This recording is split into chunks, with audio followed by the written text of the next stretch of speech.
Assalamualaikum warahmatullahi wabarakatuh. Saya Faridatus Solihah dari Prodi Pengembangan Masyarakat Islam, Fakultas Dakwah dan Komunikasi UIN Sunan Ampel, Surabaya. Saya di sini akan memaparkan sedikit tentang materi, yaitu pendidikan orang dewasa yang saya ampu di semester 4 ini. Sebelum memasuki materi tersebut, saya akan menjelaskan atau memaparkan penjelasan tentang pendidikan orang dewasa. Pendidikan orang dewasa adalah kegiatan membimbing dan membantu orang dewasa belajar. Sebagai profesi, mereka menemukan pengalaman atau keterampilan ataupun sikap terhadap sesuatu yang dibutuhkan untuk kehidupannya.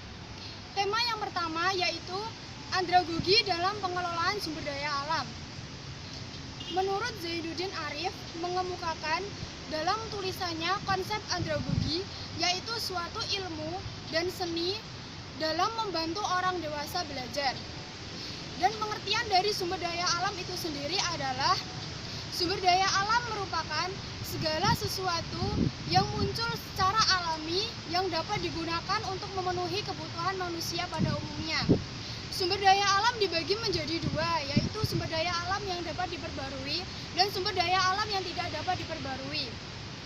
Sumber daya alam yang dapat diperbarui yaitu seperti hewan, tumbuh-tumbuhan.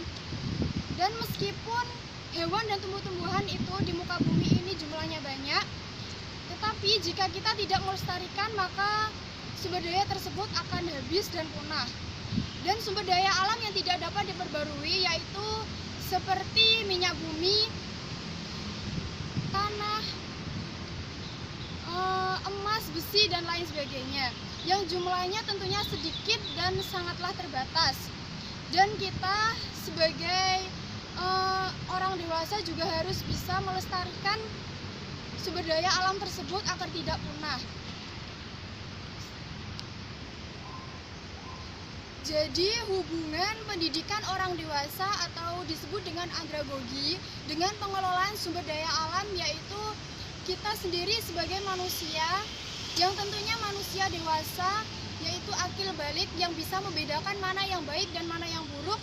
Kita juga harus bisa melestarikan sumber daya alam yang ada di muka bumi ini. Karena jika sumber daya alam jika tidak dilestarikan maka sumber daya alam tersebut akan habis dan punah.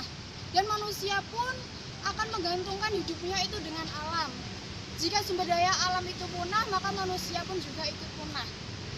Yang kedua, yaitu karakteristik belajar orang dewasa. Yang pertama, yaitu pembelajaran lebih mengarah ke suatu proses pendewasaan. Dari seseorang itu akan berubah dari sikap yang tergantung dari orang lain menuju ke arah memiliki kemampuan mengarahkan diri sendiri. Dan yang kedua yaitu pembelajaran lebih mengutamakan atau lebih menggunakan eksperimen, diskusi, pemecahan masalah, dan praktek lapangan.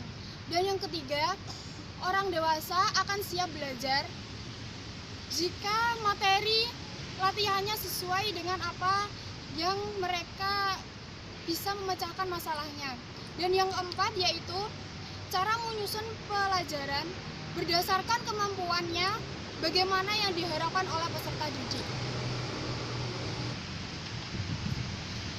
Yang kedua yaitu metode pendidikan orang dewasa. Metode pendidikan orang dewasa itu sangatlah banyak. Apapun metode yang diterapkan seharusnya mempertimbangkan sarana dan prasarana yang tersedia untuk mencapai tujuan akhir pembelajaran, yaitu agar peserta dapat memiliki suatu pengalaman belajar yang bermutu. Terus yang ketiga yaitu prinsip-prinsip belajar orang dewasa. Yang pertama yaitu peserta didik hendaknya mengerti dan menyetujui terhadap tujuan suatu kegiatan pendidikan. Dan yang kedua yaitu proses didik hendaknya mau untuk belajar. Terus yang ketiga, menciptakan situasi yang bersahabat dan tidak formal. Dan yang keempat, penataan ruangan hendaknya menyenangkan para peserta didik. Dan yang kelima yaitu peserta didik hendaknya berperan serta mempunyai tanggung jawab terhadap jalannya proses belajar.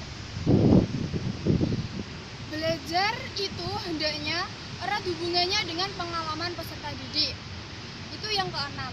Dan yang ketujuh yaitu fasilitator hendaknya mengenal benar akan materi pembelajarannya. Dan yang kedelapan, perhatikanlah kesungguhan dan ketekunan dalam mengajar. Dan yang kesembilan, peserta didik hendaknya dapat belajar sesuai dengan kecepatan dan kemampuannya. Dan yang ke-10, peserta didik hendaknya sadar akan kemajuan dirinya dan memiliki rasa kepuasan. Dan yang ke-11, gunakan metode belajar yang bervariasi. Yang ke-12 yaitu fasilitator hendaknya merasa turut untuk tumbuh. Yang ke-12 yaitu fasilitator hendaknya turut tumbuh dalam proses belajar mengajar. Dan yang ke-13, yang terakhir, yaitu pendidikan hendaknya memiliki rencana yang fleksibel dalam proses belajar mengajar. Sekian dari saya, jika ada salah saya mohon maaf yang sebesar-besarnya. Wassalamualaikum warahmatullahi wabarakatuh.